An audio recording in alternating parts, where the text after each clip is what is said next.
अस्सलाम वालेकुम नाज़रीन, आऊं आहियां अनवर अली सोलंकी ऐं अवां ॾिसी रहिया आहियो सिंध इश्यूज़ न्यूज़ टीवी।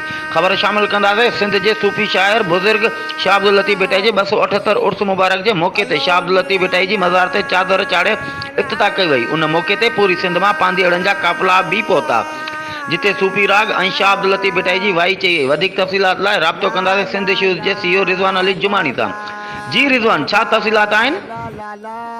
जी अनवर, पाण हिन वक़्तु मौजूद आहियूं शाह अब्दुल लतीफ़ भिटाई जे उर्स मुबारक ते, जॾहिं त शाह अब्दुल लतीफ़ भिटाई जे उर्स मुबारक जे पहिरें ॾींहुं सिंध जो ॿियों नंबर नाले वारो रागी शरीफ़ रिंद शाह अब्दुल लतीफ़ भिटाई जे उर्स मुबारक ते शाह साहब खे भेटा ॾींदे सूफ़ी राग चई शाह साहब जो पैगाम ॾेई रहियो आहे।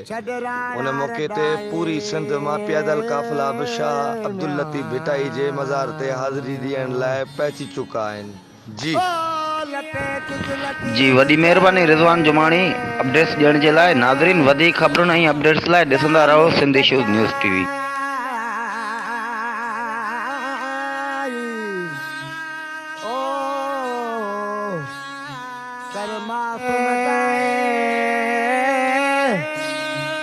कामिल कचा